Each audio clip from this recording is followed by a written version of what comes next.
Welcome back to Criminal Defense Advocate. I'm attorney coach James Bifelsky, and here we talk about all things related to criminal defense work, criminal justice system, justice, equality, liberty, the fight to maintain freedom in our country.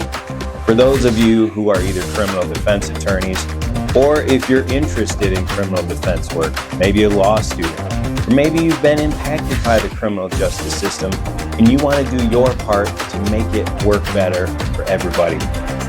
I'm excited to join you again, and today I want to talk about the power of just try.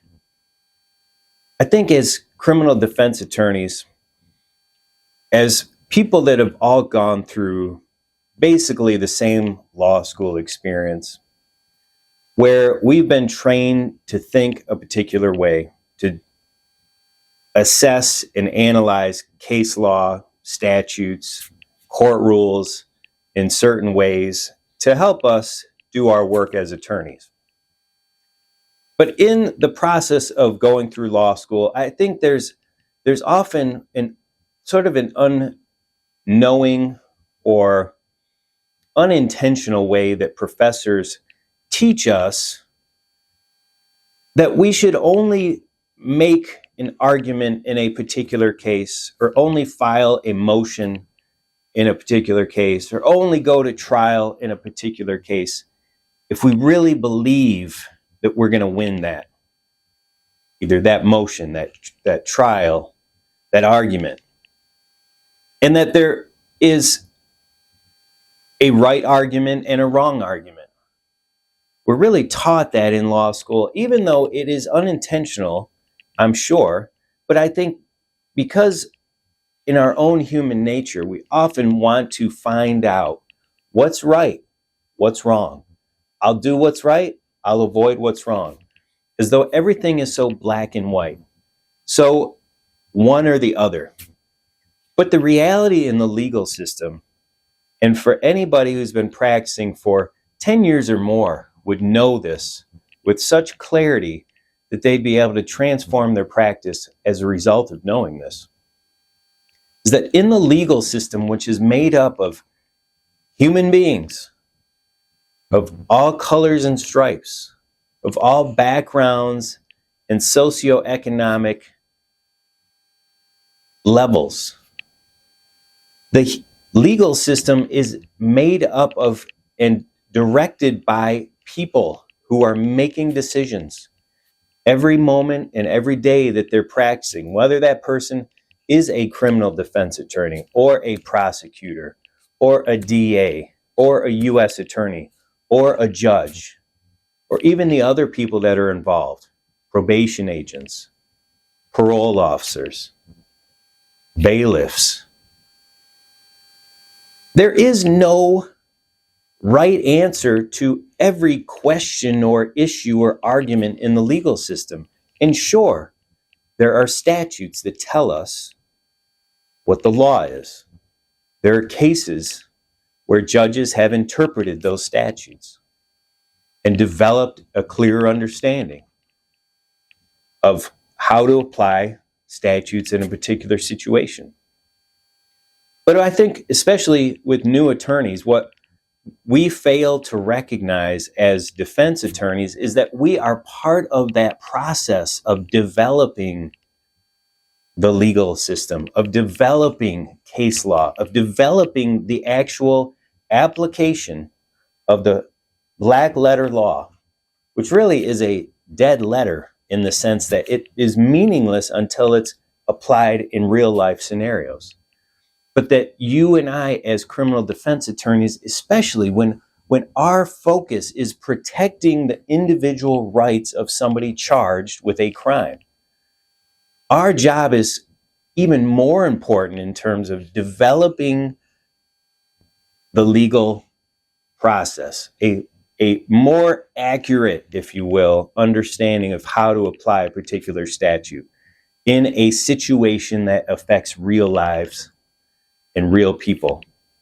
And if we don't do our job, which has to do with asserting our arguments, asserting our position for our clients, pushing forward in a particular direction that may be at odds with the prosecutor.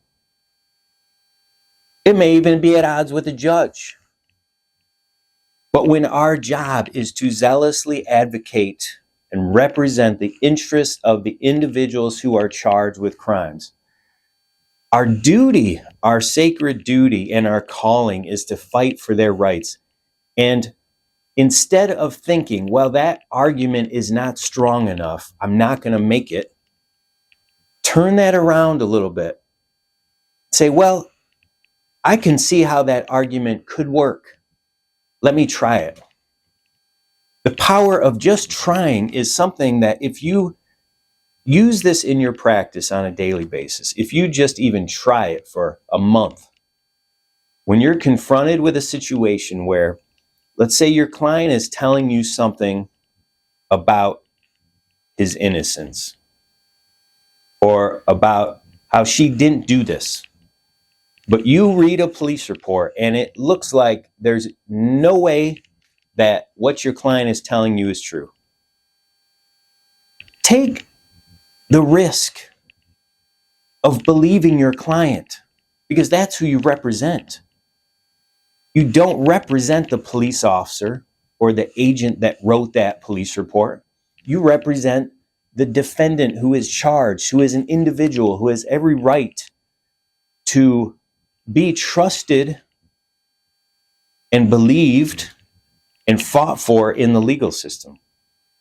Now, I'm not saying believe everything your client says without scrutinizing it or without looking for evidence to support or better understand it.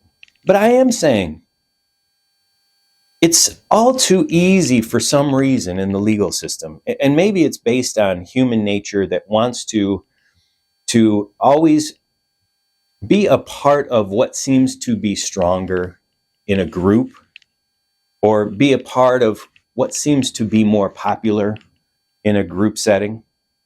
Just like way back in elementary school or in high school or even in college.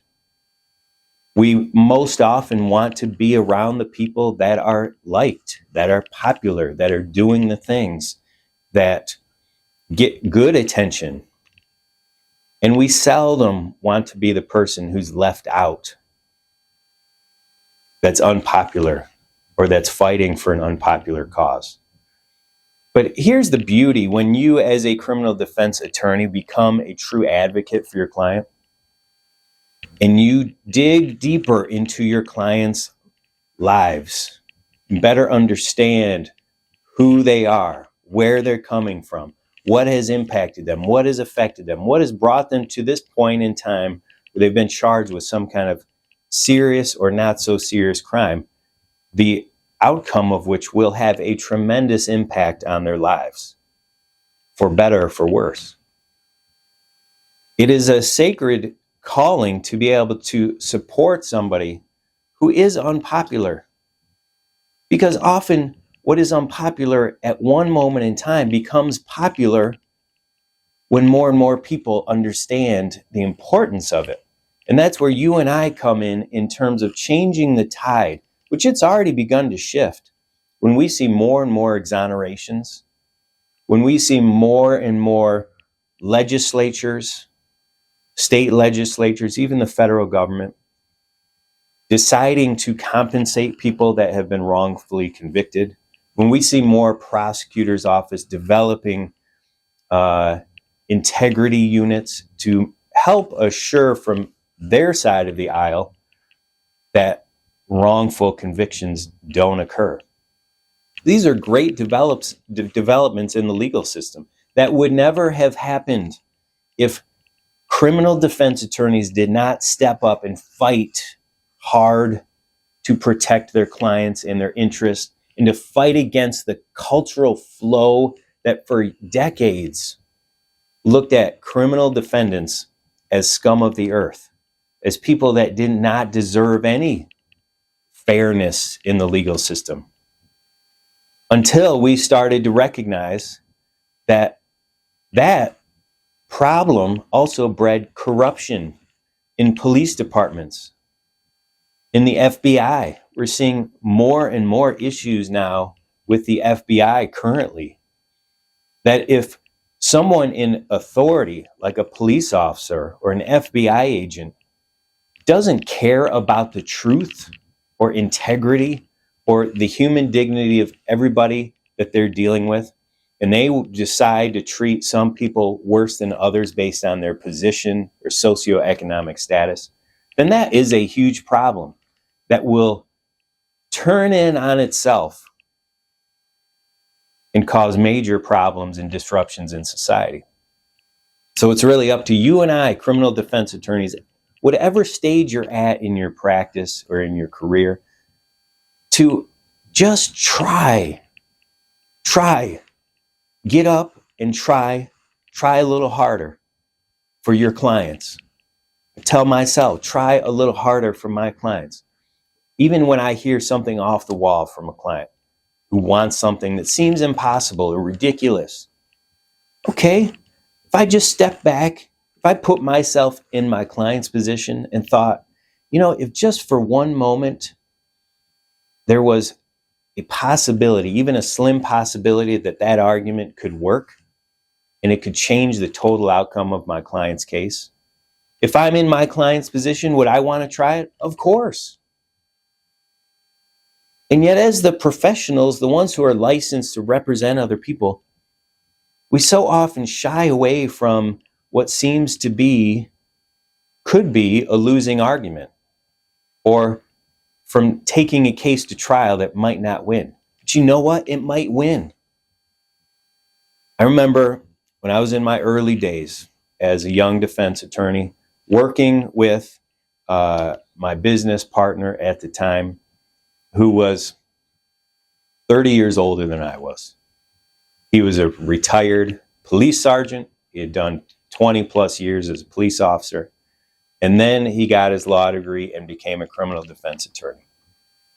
And when we had cases where the prosecutor was not giving us what we thought was reasonable and that we wanted for our clients, you know what he would tell me? Say, just go file a motion. Just go file a motion to dismiss. And I'd be pulling my hair out. I had a little more hair back then. Be pulling my hair out saying, file a motion to dismiss? What do you mean? There's no statute or court rule that says there's a procedure for this. And I was, less than 5 years in practice. I had no clue because I didn't understand the power of just try. And when I learned from my mentor, just file it. Just argue it. Just try. And when I, to my great surprise, started winning cases that way, I was shocked. And yet I had to first of all listen to my mentor, who's also sort of my boss and business partner. But I understood too that he had years and years and years of experience, and both as a police officer and as a criminal defense attorney. When he said just file it, I knew there was something that he was aware of that I wasn't. I knew that he had some reason for telling me to do that, and so I did it. And again, to my great surprise, I ended up winning these what seemed to be ridiculous and crazy motions that had no basis in the law, but the reality of the situation is what he knew. The reality of the legal system is what he knew. The judge that we were arguing the case in front of. The compelling circumstances of that particular defendant that we were representing. He also knew that issues with the prosecutor that was creating more of a logjam and just saying no unreasonably to our requests. And so he knew something that I think few defense attorneys understand, at least until they've been in practice for 10 years or more. And some people never pick it up, which is just the power of trying and believing in your client and asserting those fundamental principles of justice, liberty, equality, and fighting for the human dignity of your client. Those are principles that make it worth just trying, because you're representing real people who have real families, real lives, and hopefully real futures. And when you just push forward, push into the reality of the legal system and just try, I'm going to tell you, you will be shocked if you do this at least for 30 days. And again, it was amazing to me how much of a difference it made in my practice. And then when I started to incorporate the power of just trying throughout my practice for the last 15 years, it has set me apart from so many of my peers. Not to brag or sound cocky, but I surprise myself sometimes when I just try by filing a motion or by going to trial on what seems to be a ridiculous case, or by just even asking the prosecutor for a dismissal and laying out the reasons for it. In the last 3 years, I've had more cases voluntarily dismissed by the prosecutor than I've had probably in 10 years total. And it all came down to just try. Just ask. You will never know the answer if you don't ask. Sometimes you have to try again. Sometimes you have to ask several times. But the power of just trying is when you see that there's a slight possibility of something that could otherwise be overlooked by another attorney, just try it and keep trying until you get the door slammed on your face, and yeah, you might have to go to plan B. But if you never try plan A to the fullest extent that you can, you will never be that kind of attorney who actually makes case law, the kind of defense attorney who changes something in the justice system by the impact that you have if you just seek permission or are constantly taking whatever the prosecutor gives you. You've got to just try, and you'll discover a great power that you already have within you, but it gets strengthened. It's like a fire that the more oxygen you put on it, the bigger it gets. When you start trying and you start to see the benefit of just try, you start to see how it impacts your casework, how it increases or enhances your reputation among prosecutors, because they start to realize you found a secret and that they respect you and will often give you more of what you want later when you continue to use this just try principle. It's changed my practice. It's so simple that I think so many attorneys overlook it. But if you try the power of just try it, at least for 30 days, different cases, just try it and push through and make a difference. I'm sure you will be a justice maker. You will be a true criminal defense advocate, and that's what we're fired up about here. So discover the power of just try. Keep on fighting.